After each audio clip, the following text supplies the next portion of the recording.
पैसा मिलना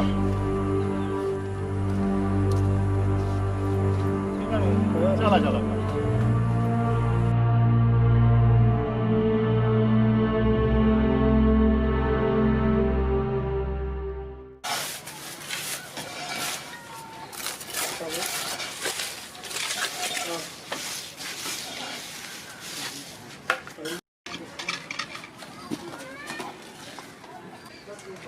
बुझाता एगो जाना से काम ना चली। एगो अभी जाना जाके बुला कर ले आई, एगो जाना में बड़ा दिक्कत होता। ठीक बा, जाता नहीं एगो जाना जोड़ के ले आवे, ईटवा ढुआ जाई तो बिहान बढ़ुआ लोग ना काम चलते रही।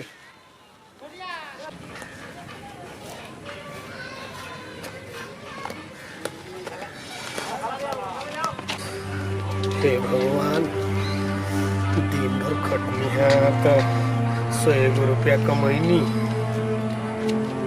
हे भगवान, कोनो काम धंधा मिल जाए तो 2-4 दिन के खर्चा पानी निकल जाए, लड़का हमार सुख शांति से जियते सन। हे प्रभु, और ही कहीं काम धंधा दिवा देती, हमार लड़का जोहत हुई है सन। और लाख लाख कृपा हुई थी ना, कहीं काम दिवा न दी। जाना तो बताइएगा जा। अरे बाबू दिनेश। हाँ मालिक बोली। कुछ ईटा तेरे भीतर धारक बा घर दी तो 500 रुपया तरह दे दी। ठीक बा मालिक, चली चल ये नहीं तो ढोक बा मालिक। हाँ यही तो आयो हमो बा आयो बा। ठीक बा, चली हम। ठीक चल। हाँ लिया।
मालिक ईटवा ढुआ गई, हमार मजदूरी दिया कि चली, हमार बाल बच्चा जो है।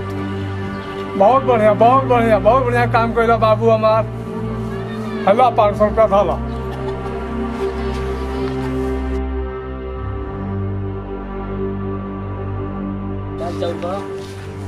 हे भगवान, रउआ कृपा से आज 600 के आमदनी भई। रउ लाख लाख धन्यवाद बा। आज चल तनी राशन पानी बढ़िया से ले जाए, अब बढ़िया से भोजन लइकन के कराए। रउ लाख लाख धन्यवाद बा।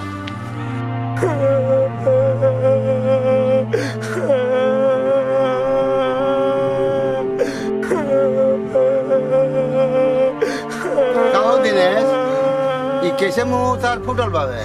जानता नहीं काका, एगो तो 10 दिन पर गई है कमाए, रिक्शा चलौनी, ईटा ढोनी मुखिया जी के यहाँ।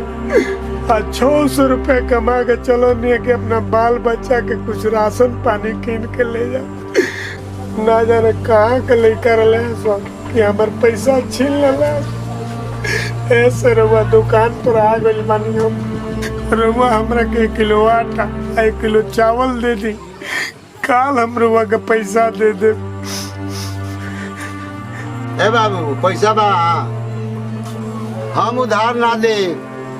पहले के पैसा देवे ना कैलो, अब फिर उधारे मांगत रह। कहाँ से ले आए? दुकान में भरे, हमारे तो भाठा बढ़ जाई। अपन भाठा ना बैठा है, उधार दे दे के हम कहाँ से ले पेट पूंजी भरे। एक पाव अधिकार में खो से देत बनिया। एक काका दे दी, बिना कमा के दे। अरे अलग वाला से हम उधार ना दे, जा कौन और व्यवस्था करो, हमारे भाठा बढ़ जाई।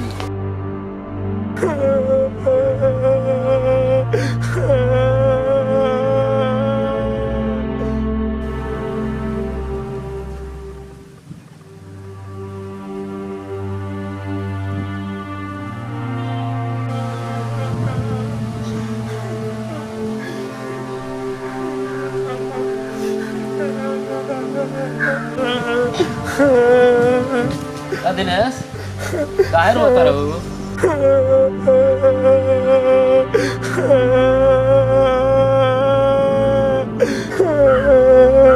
काहे रोता रे दिनेश? कैसा फुटल बा? हां दादर मुंह फुटल बा रे। का कही रहे बाबू, सवेरे 2 घंटा रिक्शा चलाऊनी है तो 100 रुपए कमैनी है। मुखिया जी के ईटा ढोनी है तो 500 रुपए मिलला। सब मिला के 600 रुपया कमैला रहनी है। ये जा तनी अपना बाल बच्चा खातिर कुछ लेके जाए, तले 3-4 गो गुंडा मवाली रास्ता में मार के हमर पैसा छीन लेला है। तो जाना तनी रहे बाबू, साहू जी के यहाँ गई 1 किलो आटा खाती तो वो के बाकी को तनी बाकी तरह के देवे ना करो।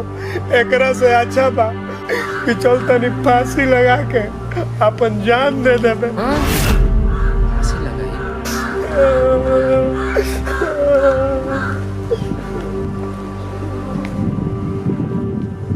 साचो कौन वन होनी कली। चल तनी मुखिया से कह।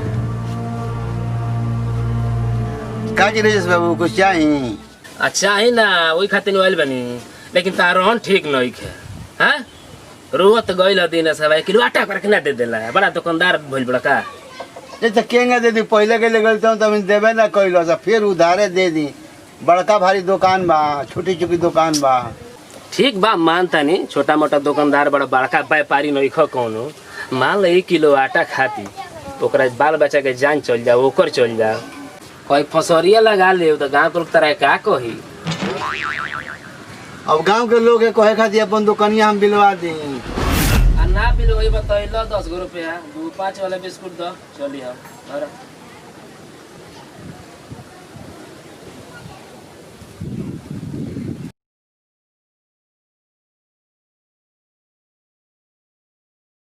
जे न से हमरे का डरवा होता ला बुझा था कि गांव भर में बड़ा दुकान हमरे बा, सब हमरे पर भीड़ रहेला।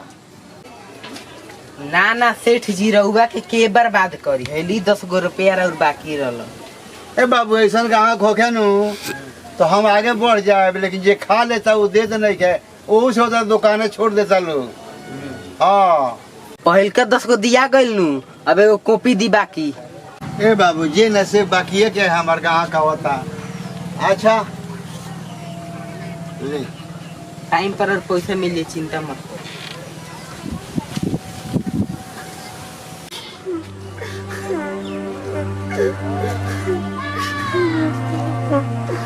जालिम दुनिया में गरीब के चैन से जिए ना दी।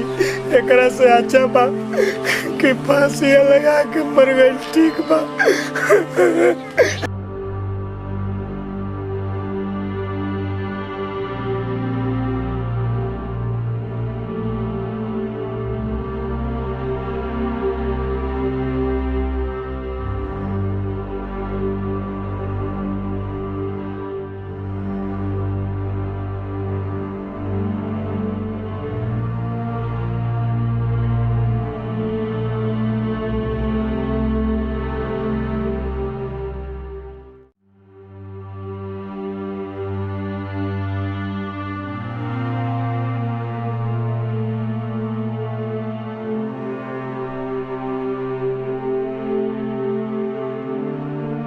क्या जी प्रणाम। प्रणाम प्रणाम। कहाँ समाचार बा, कैसे लो? ये ठीक बा, देखनी है दिन सभा का बड़ा मार मोरले बड़ा 100 रुपया छीन ले बड़ा सा बड़ा रोतरला मुंह फोड़ देले बड़ा सा मार के। हाँ वो तो हमारे यहाँ ईटा उटा ढोला सब हमारा का 500 रुपया का नहीं हो लेके ही जैसे कोई लो। हाँ मुखिया जी वह 500 आ 100 रुपया रिक्शा चलाए कमैले रहल 600 रुपया ओकर छीन ले बड़ा सा बड़ा मार मोरले बड़ा सा पता ना कहाँ के लइका रहले हंस। चलबो तो लोग खड़ा तो देख ले जाओ। चलिए चलिए देखिए बड़ा गरीब आदमी है। हाँ हाँ चलो बाबू। कहाँ कहल जाओ परम्परा होता है आजकल के इतना दुष्ट लोग हो गए बा कि ये गरीब के लोग बख्शत नहीं है। कहाँ जमाना हो गए। ठीक है कहते नहीं मुखिया। अरे बे अरे चल बा दिन 100 रुपया छीन बा का बोल बा देखो जा बड़ा रो। चल बाबू चल चल चल बाबू चल।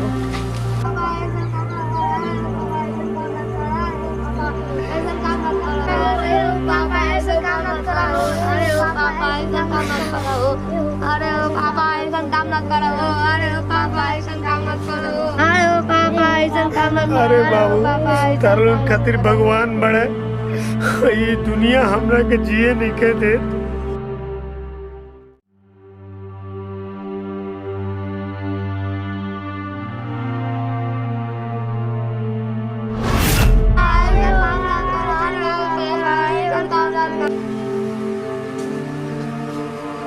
तनी देखे का जाने कोई फांसी मत लगा ले। राजेश बाबू कहत रहे हैं जी तोहरे पर इंतजाम लागी।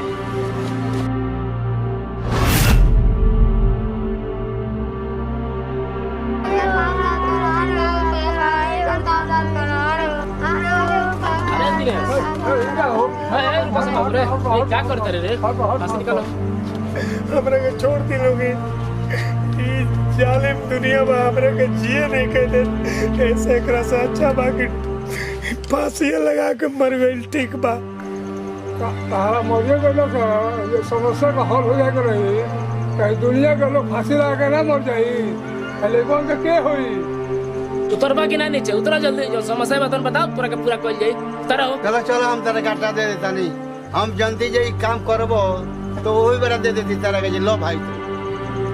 चलो उतरा उतरा थोड़ा सा काम ना चल चला लेकर के देखी। आओ बैठो बैठो बैठो।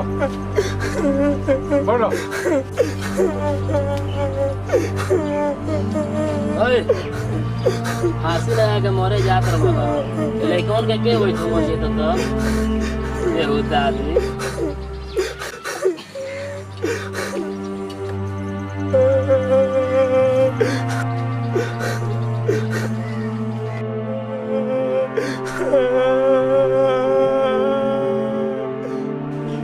चलो 8,000 रुपया दे देता नहीं। हेलो मोला का काम नहीं है। साजी से आटा ले लो। साजी आटा देता चलो ताकत का बड़ा मोहन बड़ा आसान बा। तुम जी के दिखाओ लेकिन के जियाओ। चलो उठो चल ले आओ सामान बनाइए के ये लेकिन के चलिए सर।